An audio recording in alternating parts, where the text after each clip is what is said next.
People who work in the manufacturing industry for toilet paper or the bottling industry for water, what are you guys experiencing at work? Even though we make the toilet paper, we still have the crappy one-ply stuff in the restrooms. Don't get high on your own supply. That makes no sense. How in any world would it be more expensive to take a roll off the line for the company use than to buy from someone else? It's not about cutting costs. It's about making the bathroom as unpleasant as possible, so you poop at home. As long as I'm on the clock, pooping at work is always comfortable lol. Husband works at distribution warehouse for grocery stores across our state and surrounding. It's a madhouse. The amount and size of orders for everything has risen exponentially. This has created a number of problems in the logistic and distribution part of things, since orders are having to be manually altered to dole out product. The busiest week of the year is the week before July 4th. Last week beat it by 20% and will probably be matched, if not surpassed, again this week, which is a feat considering they have weeks to prepare for their July 4th run. While this happened almost overnight, as of this evening, feds have temporarily suspended driving restrictions. To what extent I don't know, for the truck drivers. Husband just got home to sleep for 2 hours before he has to go back. He's worked there for 10 years and the warehouse has been at about 95% capacity throughout consistently. A couple days ago he said it was down to 40% in some areas. Sounds like all departments are busting ass to keep up while using a system that wasn't designed for present conditions. Seems like they're doing a hell of a job though. Edit. So I'm told driving restrictions is on a state by state level. Seems my state hopped on board. And that one of the regulations seems to be based on qualifying cargo, emergency/food and other necessities. Edit. Husband isn't a driver, he's in logistics. In an office. He isn't out on the road with 2 hours of sleep. Even with said suspended restrictions, I don't think any decent company would allow drivers to operate under such extreme circumstances, even just for liability reasons. I could be wrong, but I imagine it allows for more wiggle room to complete routes. Not that they're gonna pump drivers full of monsters and send them out for 48 hours straight long hauls with giant death machines. I'm a warehouse employee for a big food manufacturer. We're on the path to beat our best week the warehouse has ever had. Something over 1.5 million cases out the door. BTW restrictions for semi-drivers is only for those hauling emergency things. Routine routes and such don't qualify. This is going to be followed by a huge dip. How do you know I was back there? My mother works in a factory that produces and packages sauces. Costco has ordered 3 times their monthly forecast of marinara sauce and they are projected to order more next month. The plant literally doesn't have enough resources to produce the requested amount of marinara for Costco and other customers. IDKY, but I guess people are preparing for quarantine. They are preparing for quarantine because we are being put in quarantine. I'm in Quebec, Canada, and our schools closed for 2 weeks. Stores are almost empty, etc. With only 13 infected people here. I looked up some stats. In 3 weeks, the number of infected people in Italy went from like 3 to 700 or something. Edit. It was from 20 infected to 18,000 in 3 weeks. Exactly. It is legitimately very likely people will need to be self-isolating for a period of weeks. So stocking up, to a reasonable extent, is completely rational behavior. It's just that the supply chain we have isn't built to accommodate a sudden surge of demand like this. That said, the fact that some people are buying far more than they need is exacerbating the problem and leaving others vulnerable.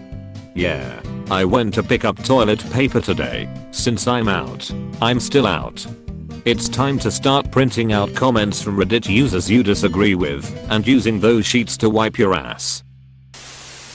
Business as usual for us. Our plant runs 24/7 already, so nothing new. Can't make the machines go any faster. The warehouse might have more orders going out, but that's about it. Just turn the knobs to faster, it's easy.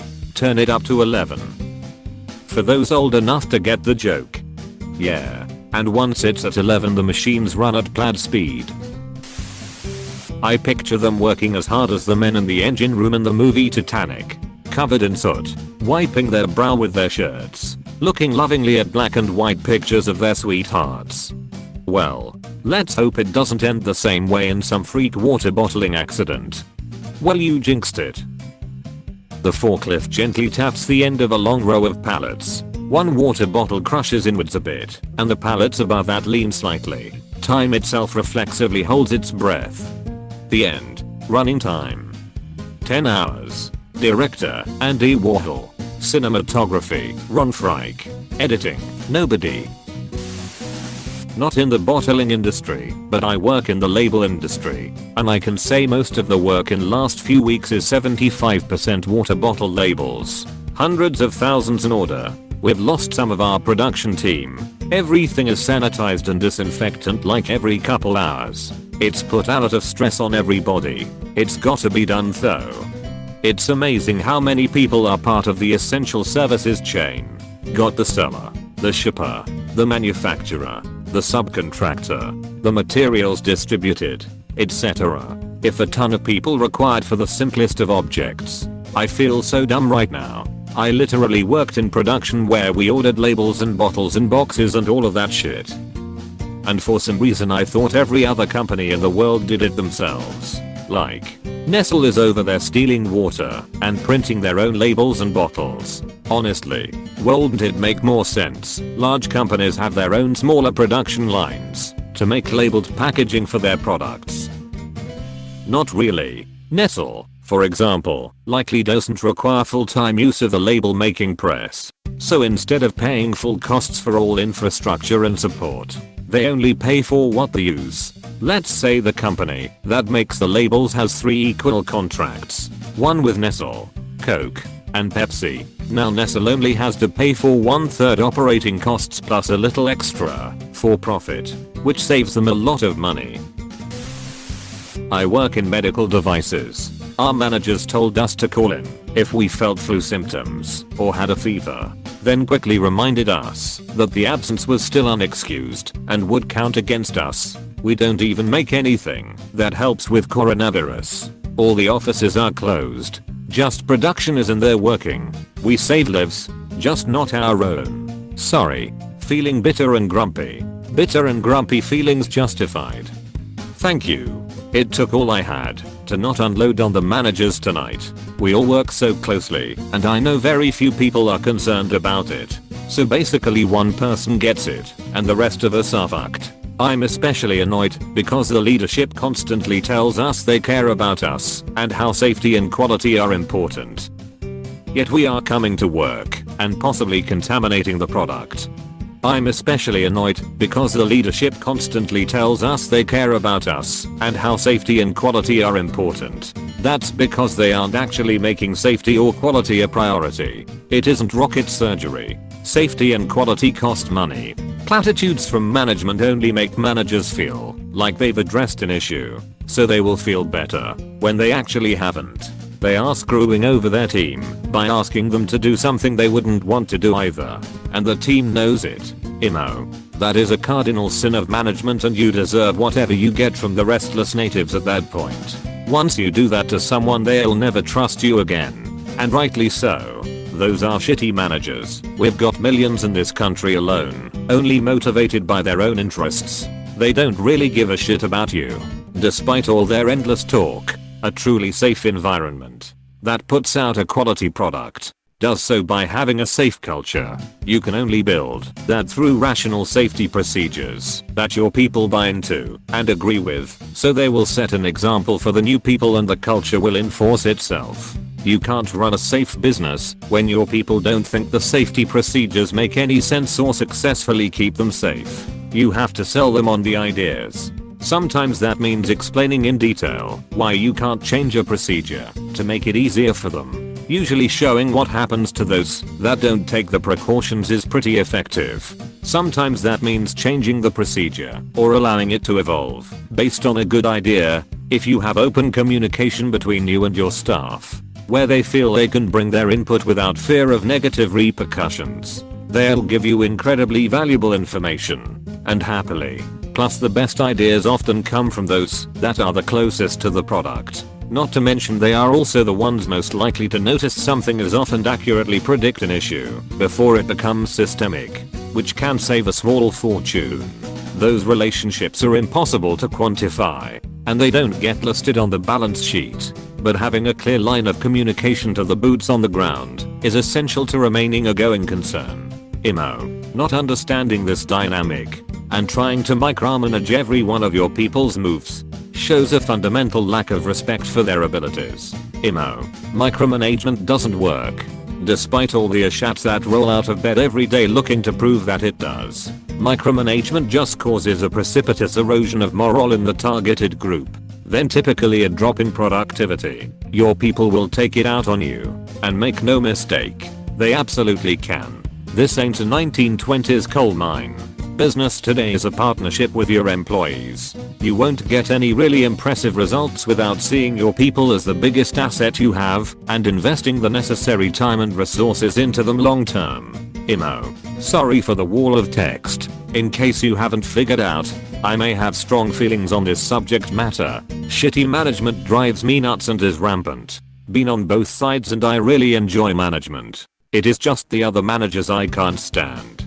This is a quality post right here. Wish more people understood this. I'm at the opposite end. Working in an electronic waste recycling plant. It's dead here.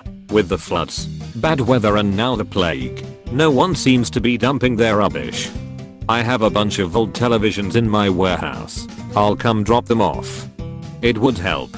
For a couple of minutes. At this rate, we will have to get the tins of paint out. Toilet paper factories here in Australia have now ramped it up to becomes 24/7 operations. So when you wipe your butt, spare a thought for the poor fucker at the toilet paper factory. 12 hours into their shift at 3 AM in the morning crafting your precious roll. Toilet paper. Made down under. For your down under. Every time I wipe I'll hear didgeridoo music now. You're gonna wanna get that checked. Don't be didgeridiculous. I work for a company that makes soap and hand sanitizer. Demand has gone crazy. They are having to truck from Turkey. I live in the UK. Whilst the borders are still open. God knows what it'll be like once they close. I work in a warehouse, not Costco, that sells toilet paper and janitorial supplies. We are sending out a lot more amounts than usual, but our sales team is making sure our buyers aren't hoarding. The biggest issue we're running into right now is our suppliers are back ordering the raw material to make the TP, which is causing us minor shortages down the line. We are still filling most of our orders, but we expect only a mild shortage for now. For those wondering, I didn't buy as many cases of TP I could get my hands on, but me and a coworker bought and split a case of between us just because everyone has been sold out where we are at. Thanks to your sales guys. Not toilet paper or water, but I've started working at my uncle's chemical factory and we've been focusing on hand sanitizer for months. We sell our products to bigger companies, so we are fairly small and make the products by hand. There are rush days, but I've had very few shifts with them. Most of the time we would get 2,000 to 4,000 done a day, 5 to 10 hour shift. Zero change. Our paper plants and converting facilities were already 24/7. Wow, even weekends, you don't stop to clean the lines ever. They blow everything down frequently and have planned maintenance days. On the paper making side, some parts like the felt need to be changed around every 40 to 45 days, so they try and do any deep cleaning and other preventative maintenance during that time. We need to start doing that. We do non-woven wipes and we are down 2 days a week for cleaning. Then the MGMT talks about getting another needler punch line when we don't utilize the ones we have. Seems excessive. Do you do wipes for labs or environments that need to be dust/lint free? I could see that require extra cleaning. I know we once were looking at a customer that needed something that would be lint free, and even the wipers we offer won't work. I want to say it was for printing presses. I do quality control for a company that makes soaps and hand sanitizers. It's getting crazy. We are jumping through all kinds of hoops to make sanitizers. We are having to decide who can get orders and who can't. There is no way to keep up with demand at the moment. Getting ready to go to mandatory or to run full staff on weekends. Please tell us that medical services get priority. People are stealing them from hospitals as it is. Ugh, that disgusts me. People can be so entitled. I work in a chicken plant. Apparently, along with toilet paper and antibacterial, people are hoarding chicken. So we got orders in for £1 million for restock, which we obviously don't have on hand, thus all shifts and all departments have been called in to work on our day off. I should be asleep right now. In fact, it's going to be a long night. Aside from having to work on Saturday, it's going to an extra shit show because we are pretty short staffed right now, especially in my department. Debone / cut up, where the breast meat / tenders / wings are actually cut off the birds due to 1. Turnover at chicken plants is way high in general. 2. We go through a cycle of people quitting around this time because apparently after you get your tax return you don't need a job. Makes zero sense to me, but it happens without fail every year. And 3. People hate working on Saturday and will take the points on their record. So even though I'm a lead, I will probably be on the line as well as supervising, giving bathroom breaks, because my line relief will also undoubtedly be on the line, doing my paperwork,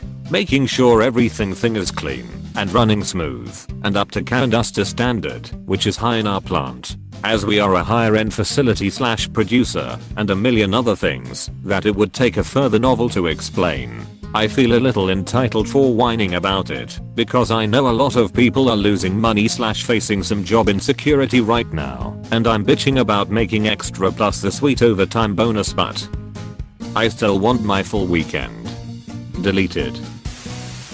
I'm in soda manufacturing. We began bottling just raw water at the end of runs before package changeovers and giving them to employees. Anything that employees are not taking, we are trying to see if there's a way to donate it to local hospitals, but there's a lot of hoops to donate shit to hospitals, for good reason obviously, but we are a completely SQF compliant facility and some of our soda products get sold in hospitals, so you'd think it's no issue. Sell it for $1. We actually cannot sell product directly. Contracts and proprietary blend information for soda, energy drinks etc, but none of our clients we bottle and can for had an issue with us donating water to hospitals. I work for the company that makes the generic store brand toilet paper for the Northeast Costco / Walmart / Kroger / Wegmans / etc. Forecasts are all over the place. Production planning is in production cycles last minute even when procurement team is unable to secure all materials. Production lines are running at top speed 24/7. We are aching in the dough, my man, but it is wicked hectic. We are a bit nervous about the upcoming International Toilet Paper Expo in Geneva being cancelled. Depends on what is decided by the ITMA, International Toilet Paper Manufacturers Association, due to the coronavirus. There were rumors that a 7-ply roll was due to be announced at the expo, but many in the industry are calling it an unconfirmed rumor, but are nervous about the effect it would have on 3/4 ply luxury sales. Maybe you can confirm something for me then. Most toilet paper wipage takes place in the middle of the roll anyway. Yes, is it true the 1-ply rolls will be getting narrower, you know? Do away with the part of the roll which never sees any action and all.